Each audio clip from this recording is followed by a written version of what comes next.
सर्दियों का मौसम था और नवंबर की सर्द हवाएं पर तेजी से बह रही थीं। रात के ठीक 9 बजे नेशनल हाईवे किनारे बने शेर ए पंजाब ढाबे की पीली गर्माहट भरी रोशनी दूर से ही मुसाफिरों को अपनी ओर खींच रही थी। ये ढाबा, जिसका नाम इसकी मजबूती और खाने के स्वाद की गारंटी था, पिछले 4 दशकों से ट्रक ड्राइवरों, बस यात्रियों और थके हारे परिवारों का सहारा रहा है। यहाँ की खासियत थी इसकी सादगी और स्वाद में छुपा गहरा इतिहास। ढाबे का मालिक सरदार जी बलवंत सिंह अपनी बड़ी और सफेद होती मूंछों को ताव देते हुए हमेशा की तरह एक ऊंचे स्टूल पर बैठे थे। उनकी निगाहें हर आने जाने वाले पर थीं, पर उनका ध्यान रसोई से आ रही धीमी संतोषजनक खटर पटर पर ज्यादा था। उनका चेहरा मेहनत और संतोष का आईना था। बलवंत सिंह का बेटा अमरीक अब किचन की कमान संभालता था। अमरीक ने शहर के बड़े होटलों में काम करने के अवसर ठुकरा दिए थे, क्योंकि उसे मालूम था कि जो जादू और अपनापन इस पुरानी धुएं से भरी रसोई में है, वो किसी चमक दमक वाले होटल में नहीं मिल सकता। लेकिन आज रात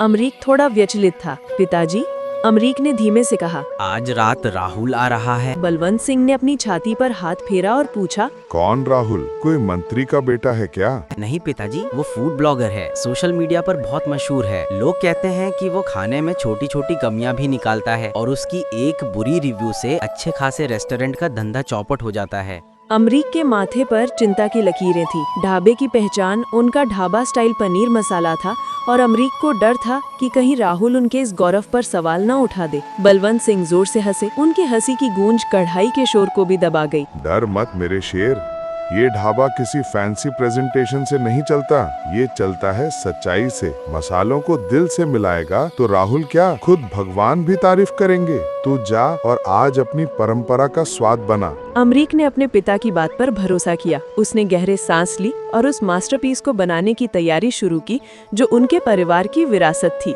दानों और खुशबू का जादू। ढाबे की पनीर मसाले का सफर हमेशा देसी घी से शुरू होता था। अमरीक ने एक भारी तले की बड़ी कढ़ाई को चूल्हे पर रखा और उसमें भरपूर देसी घी डाला। जब घी हल्का गर्म हुआ तो उसने सबसे पहले खड़े मसाले, 2 बड़ी इलायची, 1 टुकड़ा दालचीनी, 4 लौंग और 1 पत्ता तेज पत्ता डाले। खड़े मसालों की खुशबू तुरंत हवा में घुल गई, एक मीठी और तीखी सुगंध जिसने रसोई के माहौल को पवित्र कर दिया। अमरीक ने अब बारीक कटा हुआ प्याज कढ़ाई में डाला। ढाबे के पनीर मसाले का असली पहला रहस्य यहीं छिपा था। प्याज को जल्दबाजी में नहीं भूनना। अमरीक ने आंच एकदम धीमी रखी। धीमी आंच पर लगातार चलाते हुए प्याज को धीरे धीरे गहरा भूरा होने दिया गया। ये प्रक्रिया लगभग 20 मिनट चली। अमरीक जानता था कि इस धीमी भुनाई से प्याज का प्राकृतिक मिठास बाहर आता है, जो बाद में ग्रेवी को बाजार वाले स्वाद की बजाय एक समृद्ध और मिट्टी जैसा स्वाद देता है। जब प्याज पूरी तरह भुन गया तो उसने ताज़ा पिसा हुआ अदरक और लहसुन का दरदरा पेस्ट मिलाया। लहसुन और अदरक की महक तुरंत उठकर खड़ी हो गई। अमरीक ने बताया कि अदरक और लहसुन का पेस्ट बासी नहीं होना चाहिए। बासीपन ढाबा स्टाइल की उस ताजगी के झटके को मार देता है। अब बारी थी सूखे मसालों की। अमरीक ने आंख बंद करके अपने अंदाज से देगी मिर्च डाली। ये वो मिर्च थी जो रंग गहरा लाल देती थी, पर तीखापन संतुलित रखती थी। इसके बाद उसने बराबर मात्रा में धनिया पाउडर, थोड़ा कम जीरा पाउडर और अपने पिता का गुप्त मसाला किचन किंग मसाला डाला। सबसे अहम हिस्सा है भूनना, अमरीक ने खुद से कहा। उसने मसाले को तब तक भूना जब तक कि कढ़ाई में घी पूरी तरह से अलग नहीं हो गया, एक संकेत कि मसाले ने अपना पूरा सार घी में छोड़ दिया है। दानेदार ग्रेवी और पनीर का स्पर्श। मसाले की भुनाई के बाद अमरीक ने एक कटोरी में पहले से फेंटा हुआ गाढ़ा ताज़ा दही मिलाया। उसने आज थोड़ी तेज की और तुरंत दही को मसाले में मिलाते हुए चलाना शुरू किया ताकि वो फटे नहीं। दही का इस्तेमाल ढाबा स्टाइल पनीर मसाले का दूसरा रहस्य था। दही की मलाई ही ग्रेवी को वो दानेदार और गाढ़ा टेक्सचर देती थी जो रेस्टोरेंट की चिकनी चुपड़ी ग्रेवी में कभी नहीं मिलता। जब दही मसाले में पूरी तरह घुल गया और उसने एक बार फिर घी छोड़ दिया तो अमरीक ने स्वादानुसार नमक और थोड़ा सा गरम मसाला मिलाया। अब अंतिम और सबसे खास स्पर्श, पनीर। ढाबे पर पनीर को कभी भी मशीन से कटे क्यूब्स में नहीं परोसा जाता था। अमरीक ने ताज़ा बना हुआ पनीर लिया और उसे बड़े बड़े बेतरतीब टुकड़ों में हाथ से तोड़कर ग्रेवी में डाल दिया। ये हाथ से टूटे हुए टुकड़े क्यूब्स की तुलना में मसाले को ज्यादा सोखते थे और खाने में एक देसी एहसास देते थे। पनीर मिलाने के बाद अमरीक ने कढ़ाई को ढक दिया और उसे दम पर छोड़ दिया। धीमी आंच पर पनीर ने धीरे धीरे मसाले को अपने अंदर समेट लिया। ठीक 2 मिनट बाद अमरीक ने ढक्कन हटाया।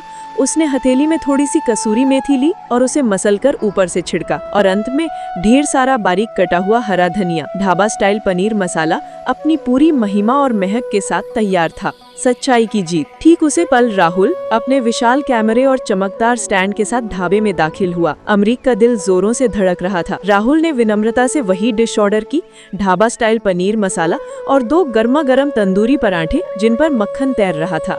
जब अमरीक ने थाली राहुल के सामने रखी तो मसालों की महक ने तुरंत राहुल का ध्यान खींचा। उसने पहले कैमरे के लिए कुछ शॉट्स लिए, फिर अपना चम्मच उठाया। उसने पनीर का एक बड़ा हाथ से टूटा हुआ टुकड़ा लच्छेदार ग्रेवी में लपेटा और उसे चखा। पहला निवाला, राहुल की आंखें थोड़ी देर के लिए बंद हो गई। उसके चेहरे पर वो भाव आया जो किसी को अचानक कोई भूला हुआ प्यारा स्वाद याद आ जाए। तीखापन, मिठास, दानेदार टेक्सचर, सब एकदम संतुलित था। ये मसाला रेस्टोरेंट के पनीर टिक्का मसाला से एकदम अलग था। इसमें कच्चापन, एक सच्चाई थी जो बता रही थी कि इसे किसी मशीन ने नहीं बल्कि हाथों और दिल ने बनाया है। राहुल ने चम्मच नीचे रखा, कैमरा ऑन किया और बोलना शुरू किया। उसकी आवाज में गंभीरता और ईमानदारी थी। दोस्तों, मैंने अपनी जिंदगी में हजारों पनीर डिशेस टेस्ट की हैं, लेकिन ये एक क्लासिक है। आप इस ग्रेवी की दानेदार बनावट देखिए, ये चिकनी नहीं है। ये बता रही है कि प्याज को धीरे धीरे भुना गया है, दही को सही तरीके से मिलाया गया है। इस पनीर मसाले का रहस्य किसी महंगी क्रीम में नहीं है, बल्कि रसोई की उस मेहनत और धैर्य में है जो अब शहर के खाने में खो चुका है। ये वो खाना है जो आपको मिट्टी से जोड़ता है। उसने एक और निवाला लिया और कैमरा बंद करके अमरीक की तरफ देखा। अमरीक जी, राहुल ने सचमुच तारीफ करते हुए कहा, आप अपनी परंपरा को बचा कर रखिए, ये स्वाद अनमोल है। अमरीक के चेहरे पर सुकून की मुस्कान थी। बलवंत सिंह जो दूर बैठे थे उठे और अपने बेटे को गले लगा लिया। देखा, जब तूने मसालों को नाचने दिया तो तेरी मेहनत को कौन रोक सकता है, उन्होंने धीरे से कहा। उस रात शेरे पंजाब ढाबे पर पनीर मसाला सिर्फ एक डिश नहीं थी, ये कहानी थी पीढ़ी दर पीढ़ी चले आ रहे नुस्खे की, सच्ची मेहनत की और उस देसी स्वाद की जिसे कोई भी फूड ब्लॉगर अपने कैमरे में कैद किए बिना नहीं रह सकता था।